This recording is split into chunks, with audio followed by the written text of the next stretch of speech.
Hey everyone, welcome back to Engelbard Gaming. Today I've got a new episode in my laziest series, Complete Trash. Yes, the series where I play a terrible game from start to finish, along with some commentary to really drive home just how bad said game actually is. This time you'll be suffering through the Sega Master System port of Strider with me. I'm so sorry. First off, Arcade Strider, which is what you're looking at right now, is great! One of my all-time favorites. The Genesis port from 1990? Also great, despite what the revisionists these days might have you believe. It's a fantastic action game that plays like pretty much nothing else and was a complete revelation at the time it was released. In 1991, a year later, Sega decided it hated us just enough to release this god-awful Master System port of Strider. I mean, this game is complete shit. How shit is it? It's so shit that it makes backed-up toilets jealous.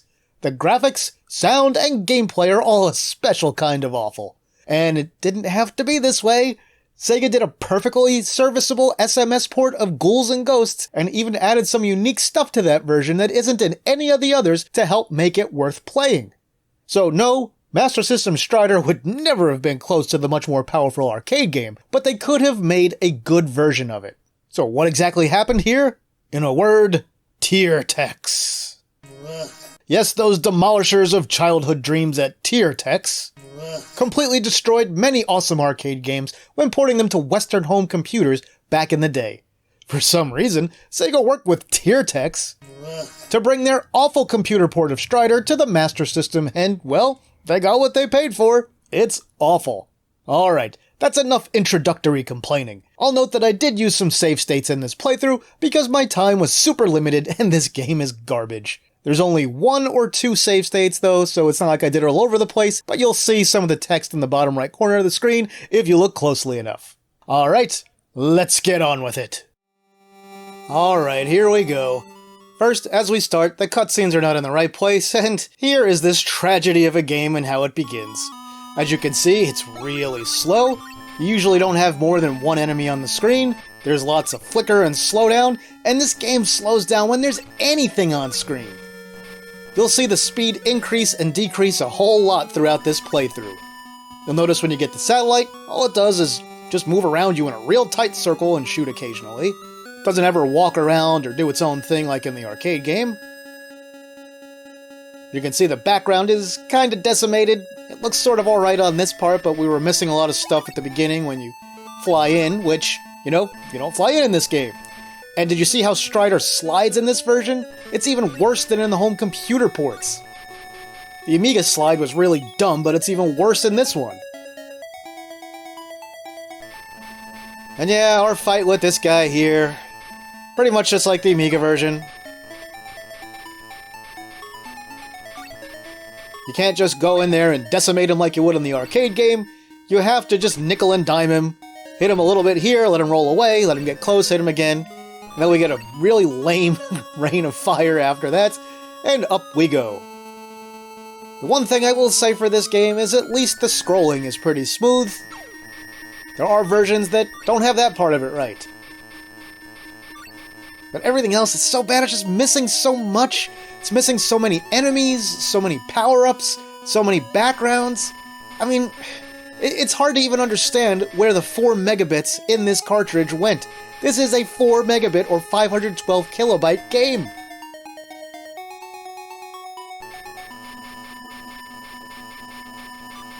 And again, you can see there's flicker when there's any enemy on the screen.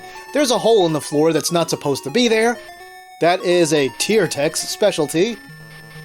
And here I leave in a death. Just 1 death, so you can see how stupid this game is.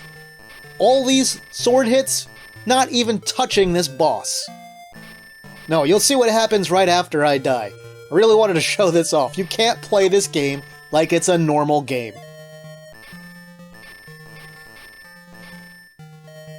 Yep, that's right, if you heard that.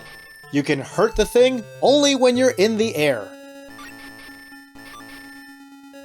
So watch me do it again. The one good thing, at least in this version of Strider, is you do always start with 4 health points instead of 3, which is handy because, you know, you don't really get any life bar extenders in this game. But what's also handy is that when you finish a level, you always go back to 4 health points, even if you finished a level with 1 point. Once again, we have nonsense cutscenes that don't make sense, and hey, where's all the background? It's mostly gone. Hope you like black screens. And the robotic ape fight, yeah, it's a little limited compared to most other versions. It just stands still and punches you in the face, and you're so close to it that you basically can't help but get hit. I mean, you can be super careful with your timing, but it takes forever. It's better to just stand up and wail on the thing until it's dead. And again, we have absolutely no background here. And I hope you didn't like those rotating gears, because they're all gone. All the spikes there are gone. All the hazards are gone. And now we're getting to the top here, where we would see the really cool part where you run down the mountainside. Completely iconic in the arcade and Genesis versions. In this version, not so much. You've got 2 little mines you have to avoid, so you can't even run down this incline. Or decline, or however you want to look at it. Oh, and in case you haven't noticed, there's literally only 1 level song in this entire game. So it just repeats this one section of the level 1 song over and over in every single level. And I hope you didn't like the little helicopter, hovercopter things, actually moving. No, instead in this one, they're all just standing still in the air.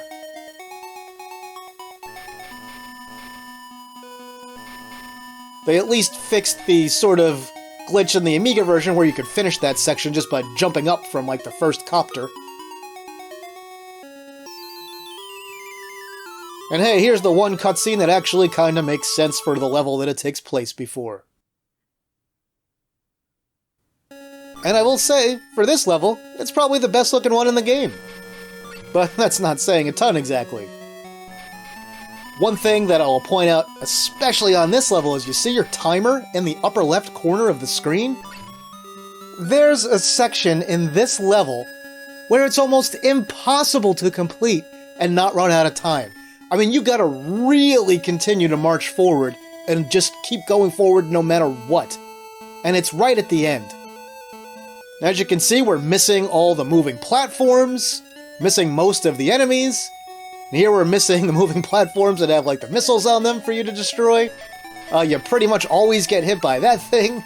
And hey, look, it's one of the rare satellite power-ups. You'll notice that the robotic dog thing is, of course, missing in this game, as are the longsword power-ups. And we're missing a whole bunch of the platforms right there. And then we get into the anti-gravity part, but guess what? No anti-gravity. You just have to deal with these guns that float up and then float down. And you have to be real careful, because if you're on an incline, you can't duck. And it's super easy to get hit by them. So having to constantly march forward because of the timer on this part really makes this one tough. And now we're getting up to that part with the satellite that you rotate around. That's going to be awesome, right? Not really. It just randomly fires out, and you have no control over this. Sometimes you get hit, sometimes you don't. You might get hit, 3 times immediately and die and lose a life. Or you might not get hit at all. It's completely random. And then for this little Captain Hook boss, in this version he takes a whole lot of hits to kill. And look at my timer. I went through that almost without stopping until the very end, and I only finished with 10 seconds left on it. Or 10 time units, whatever they are. And here's our Amazon level, and the background has been completely destroyed. At least it's not plain black. But you notice it didn't have the piece that falls away. The vines don't move when you're on them, they are just completely still and rigid. There you can see how stupid the slide is. We don't have any of the plants puffing up when you step on them or cling to the walls near them. That's all gone. There are, of course, none of the voices from the arcade game for the Amazonian women.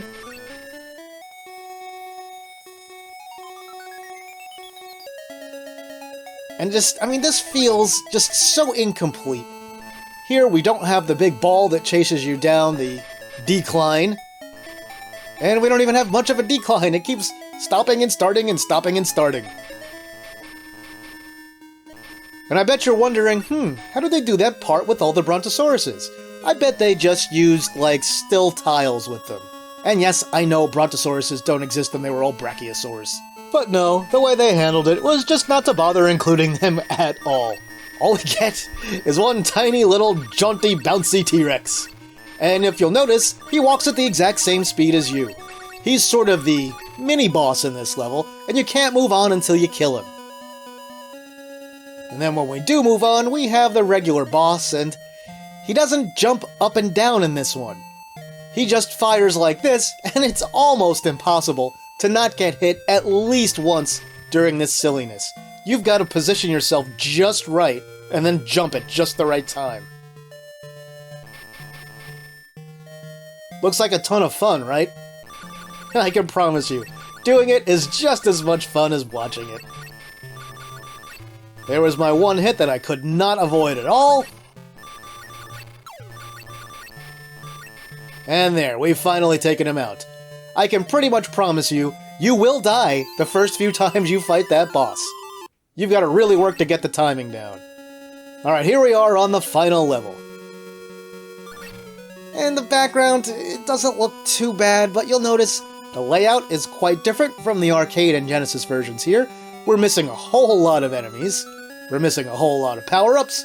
And of course, we don't have any of those nice little vines that are supposed to be at the end of this thing that you can bounce up and down on.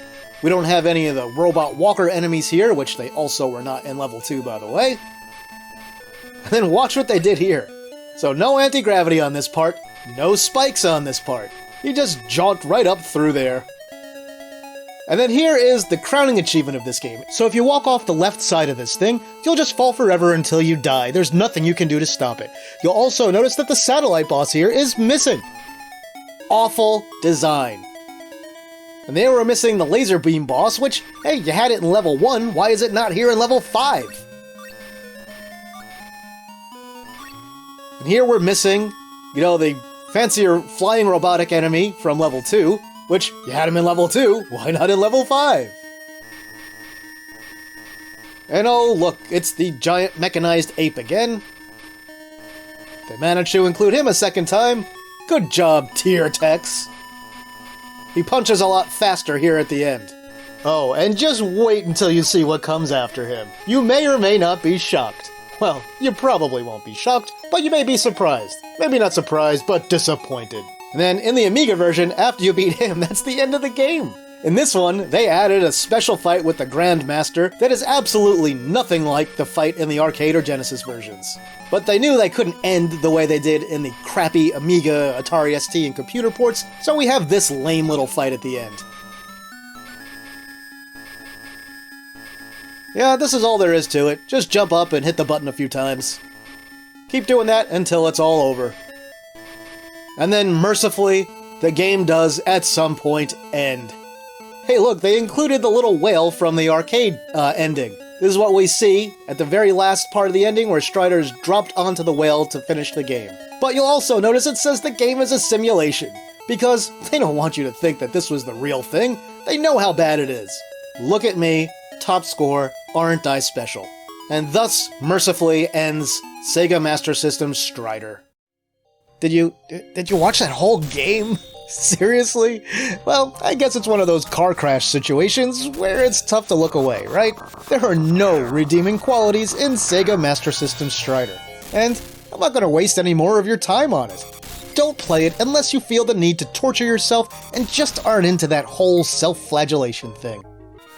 That'll do it for this one, my retro gaming friends. If you enjoyed the video, please like and share it somewhere. If you haven't yet, please subscribe and hit the bell to be notified when I release new videos. I'm adding a few social media links at the bottom in the description to some new things in case you know what crashes and burns soon. If you want to support the work I do on this channel, you can do that at Patreon or Ko-fi.